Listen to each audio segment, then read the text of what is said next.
Hola a todos y todas quienes están viendo. Mi nombre es María Ignacia Gieldes, yo soy profesional del área de vinculación e incidencia del Centro de Políticas Públicas de la Universidad Católica. Les doy la bienvenida a todos a la cuarta sesión del ciclo Diálogos de la Agenda Pública. Les cuento que en este ciclo nosotros conversamos con académicos e investigadores de la Universidad Católica que han publicado artículos en nuestra serie de temas de la agenda pública. ¿Ah? Esta colección tiene por objetivo difundir el trabajo de los profesores de la universidad justamente en temas de política pública y que son de relevancia nacional.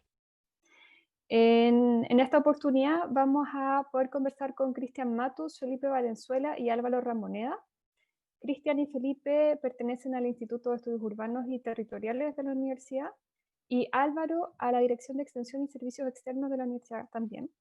Ellos, junto con Javier Ruiz Tagle, que en esta oportunidad no puede estar acá, son autores de la publicación Los campamentos en la política urbana chilena, desafíos y propuestas para abordar una problemática en crecimiento. Y les voy a contar un poco ahora de qué se trata para después pasar a la conversación.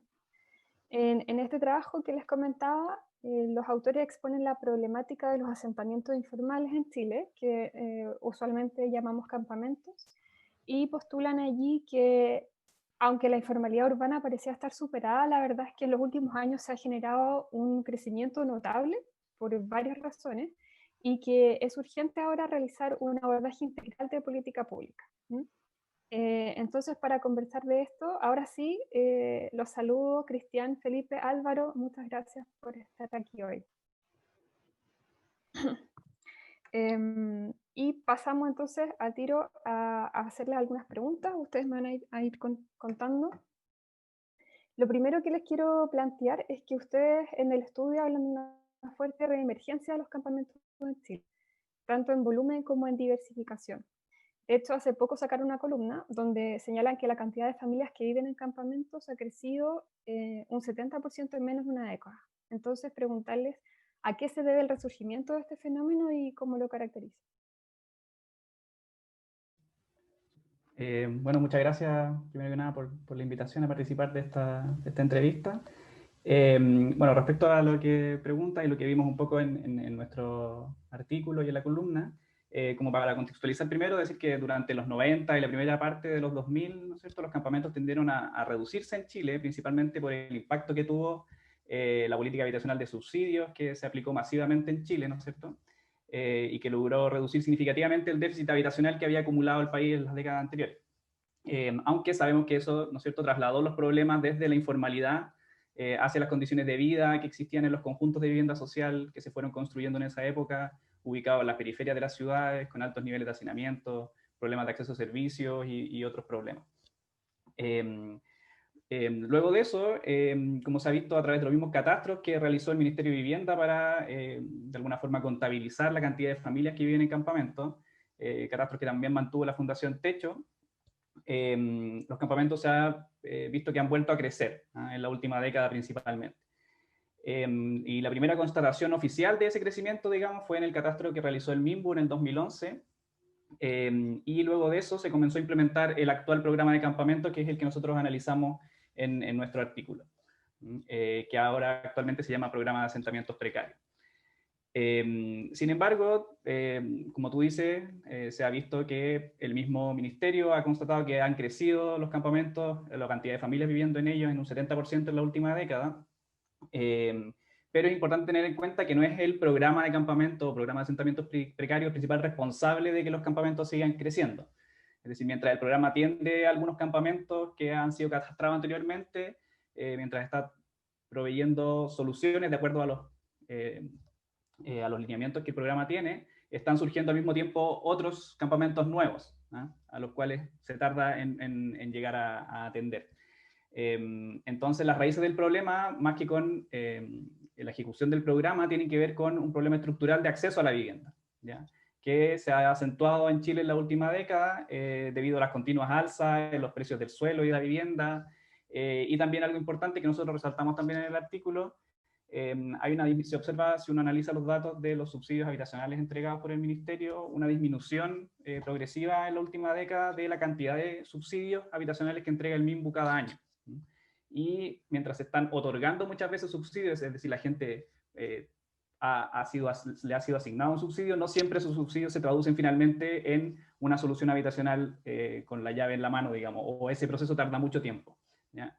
Entonces, todo eso sumado, además el precio de los arriendos, que es muy alto, va generando una situación en que, así como aumenta el allegamiento también en el último tiempo, buscando una forma de acceder a una vivienda, las familias terminan también, en algunos casos, viéndose forzadas a habitar en campamentos crecientemente en la última década. Súper, gracias Felipe. Voy a continuar con las preguntas. Les queríamos también preguntar por qué ustedes plantean que este fenómeno no ha sido visibilizado por la política pública y si en este contexto creen que estamos a tiempo de revertir la situación. Bueno, nosotros también hemos ido decantando con esta serie de estudios, documentos de trabajo. Entonces, de alguna forma uno podría decir que la política pública se encerró en esta mirada de la focalización, ¿no es cierto? De alguna forma no entendió que fue evolucionando el sujeto de política pública. Hay una mirada, el poblador de campamentos de hoy del siglo XXI es distinto, es mucho más plural, es un sujeto migrante, es un sujeto temporero. Nosotros, bueno, después vamos a hablar un poco del estudio que hicimos cualitativo.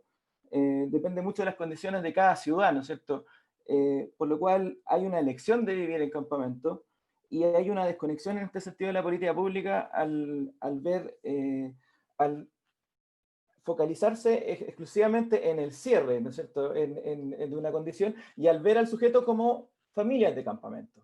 ¿Ah? No entender que hay ahí una necesidad de conexión con el trabajo, una geografía de oportunidades, una necesidad también de construcción de comunidad, de barrio, una necesidad también de identidad territorial. Entonces, como siguiendo un poco la línea que lo plantea Felipe, se tiende a pensar de que los campamentos estarían cerrados comienzo del siglo XXI. De hecho, se hablaba de como una misión para los jóvenes, ahí apareció Techo también, fundamentalmente asociado a eso, sin entender que la demanda por vivienda era distinta, una vivienda no solamente satisfactoria en términos materiales, sino que te permitiera integrarte en la sociedad. Y un poco eso es lo que abordamos nosotros al plantear que la política pública no ve el desafío de la integración social. Sigue proveyendo una solución parcial, ¿no es cierto?, a una demanda, pero sin embargo nunca se preocupa de la gestión integral del fenómeno, de qué tipo de comunidad se va a generar en la ciudad y dónde va a estar inserto, si va a estar conectado, si va a estar articulado y se va a poder hacerse cargo de administrar el territorio, este nuevo conjunto de vivienda social, que es un poco lo que nosotros vimos como una de las principales problemáticas. Se está tratando de solucionar parcialmente una problemática a partir de ser eficaz y eficiente cerrando campamentos. Sin embargo, no se entiende que hay una demanda general de vivienda y se ve como un problema aislado y desconectado de ese acceso a la vivienda. Sí, María Ignacia, solo para complementar. ¿Sí? Efectivamente, o sea, lo que pasa es que el problema se aborda solo de un lineamiento y además un problema que la información que tenemos va siendo parcial y digamos, a lo largo de los años, el último, por ejemplo, catastro del mismo había sido del 2011 y salió ahora uno en 2019, entonces son varios años en que nos va faltando información que se va complementando con otras ONGs que van dando números, pero obviamente también falta ahí impulsar algo que esté permanentemente dándole seguimiento a este problema y, como decía Cristian, abordándolo integralmente. Gracias, Cristian y Álvaro. Ya mencionaba Cristian un poco algo respecto del foco en las estrategias de cierre de campamentos. Entonces, justamente les quiero preguntar, porque ustedes plantean que estas estrategias que en el fondo son de transición hacia la vivienda definitiva, que han sido usadas por la política urbana, están en realidad desconectadas del contexto de ciudad y de otras políticas. Entonces, si se pueden referir un poco más en detalle a estas estrategias y a la evaluación que ustedes hacen de ellas. Bueno, eso implica recordar que nosotros hicimos ahí con Álvaro, con el equipo del DS ya en el 2018, ¿no es cierto? Un estudio respecto a un estudio cualitativo, una aproximación que se llamaba La vida después del campamento, y abordamos las estrategias fundamentales que se instala, digamos, para proveer vivienda a la familia de campamento, que son las de radicación y relocalización. Entonces fue un estudio a nivel nacional, fueron 4 casos, y abordamos tanto proyectos de vivienda, productos de estrategias de radicación, radicación por proyecto habitacional, no vimos urbanización, que es la otra modalidad, y vimos diferentes experiencias de relocalización, en una muestra que fue desde Copiapó, la zona norte, instalado también como con esta lógica minera también, o con la particularidad territorial del norte, en proyecto de radicación, La Estrellita en Copiapó, Quilpué, Valparaíso, Gran Valparaíso, ¿no es cierto?, un proyecto de relocalización, también en Los Espejos, también de relocalización, donde convivían tanto personas, familias de campamentos, como participantes de subsidio que vienen de otras condiciones, como familias de allegados. Y también vimos una experiencia en San Francisco Mostazal, en la región de O'Higgins, que nos plantea también la vinculación como a una economía temporera. Entonces, bueno, ¿qué pasó ahí? Hicimos un conjunto de casi 40 entrevistas, fuimos a terreno, hicimos mapas, focus group, y de alguna forma conversamos con las personas, y lo que entendimos es que existía satisfacción residencial en todos los proyectos. O sea, se proveía una buena vivienda. A un largo proceso, estos son procesos largos que duran entre 6 a 8 años, todos, eso también es un punto súper importante, la demanda es presente, no es para mañana, entonces la capacidad de respuesta es bastante larga el proceso. Pero lo que vimos es que existía satisfacción residencial en todo, pero la gran diferencia entre la radicación y las diferentes relocalizaciones tenía que ver con el sentido de comunidad. Tenía que ver con que, de alguna forma, en la radicación existía una continuidad, ¿no es cierto? Los propios pobladores habían elegido el espacio, ellos mismos se habían organizado, se articulaban armónicamente con un ente local, que era el municipio, y se generaba una capacidad de apropiación, de arraigo, y que permitía que ellos gestionaran participativamente el espacio. Esa situación no sucede con los conjuntos de vivienda de relocalización, donde se producen problemáticas de cohesión social, de construcción de comunidad, donde incluso hay confusión de qué bien se está administrando, si es una junta vecina la que tenemos que armar, ¿no es cierto?, o un comité de administración. Muchos, por el modelo subsidiario, ¿no es cierto?, tienen que trabajar con una égida en un proceso que tiene una dinámica participativa, pero no se participan cuando son proyectos más complejos, la comunidad que viene de campamentos con las comunidades que vienen de otras condiciones de vida, por lo cual después se producen procesos de autosegregación. Por un lado, los conjuntos de viviendas se ubican los que vienen de campamentos, y por otro lado, ¿no es cierto?, se ubican los que vienen de otras condiciones de procedencia. Entonces, en definitiva, nos dimos cuenta que los procesos no incorporan una mirada que vaya más allá del tema de satisfacción de vivienda, no consideran una mirada de barrio, qué tipo de barrio se está construyendo, y no empoderan o no consideran la participación de los actores para administrar esos espacios, por lo cual se está generando la solución de un problema específico, ¿no es cierto?, en un tiempo muy largo, más de entre 6 y 8 años, y generándose una problemática futura o presente de integración social a la ciudad. Eso como para partir. De ahí Álvaro puede comentarnos desde la psicología, porque también es una mirada interdisciplinaria, eso es interesante, de la antropología, también de la psicología ambiental. Súper. Álvaro, ¿quieres comentar rápidamente? Yo creo que tiene que ver con la siguiente pregunta un poco, entonces mejor si quieres la plantea y conectamos. Hemos sido muy aplicados con las preguntas. Me parece muy bien. Bueno, entonces ustedes plantean y también han dicho ya en esta conversación, planteando que la problemática de los campamentos tiene que abordarse de manera integral. Entonces les quería preguntar, bueno, ¿qué significa eso y qué soluciones proponen para poder abordar de mejor manera la problemática? Sí, mira, como decía Cristian, efectivamente nosotros vimos que hay una satisfacción residencial, pero la satisfacción residencial no implica que las personas, solo porque se les da una casa y porque están contentas con la casa, van a tener todo resuelto, ¿no? La conformidad con la materialidad de la construcción no es todo, y al ser relocalizadas pierden sus redes, por ejemplo, sus redes sus redes laborales, sus redes sociales, y por eso el proceso de pasar desde el campamento a la vivienda tiene que ser un proceso integral. Y ese proceso integral debería ser hoy un proceso que aglutine a diferentes entidades, por ejemplo, diferentes ONG, que puedan aportar miradas desde diferentes puntos de vista.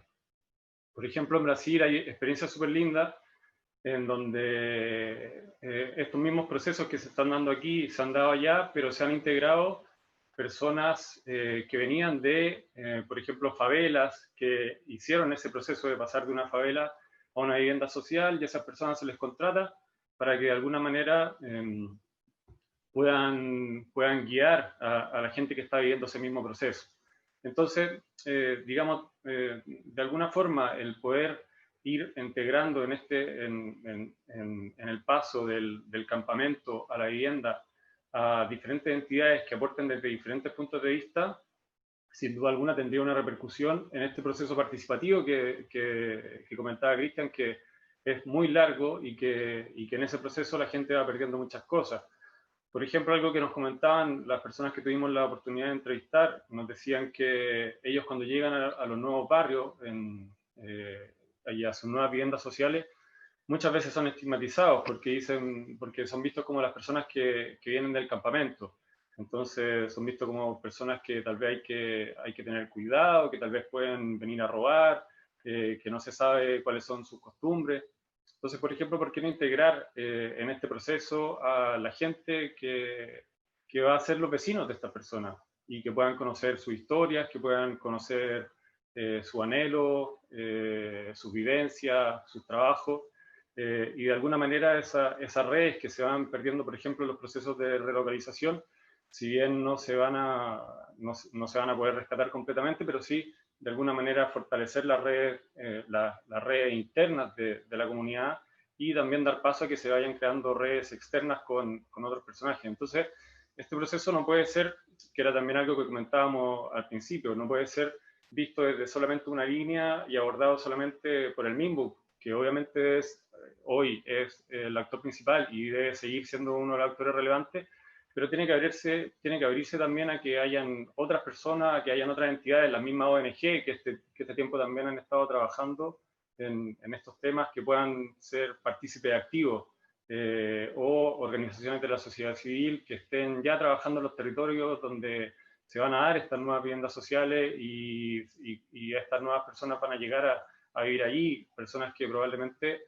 como comentaba Cristian, muchas veces por esta relocalización pierden su red de trabajo. Entonces, hay todo un sistema, digamos, que hace que sea más que entregar una casa a las personas, sino que implica múltiples aspectos que tal vez, vistos desde fuera, no se llegan a comprender en una primera instancia, pero sin duda alguna el entregar la casa no es la solución única que se da a las personas, a pesar de que sí tengan esta satisfacción residencial.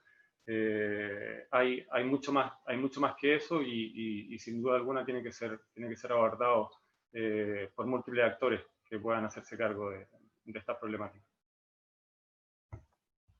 Gracias, Álvaro.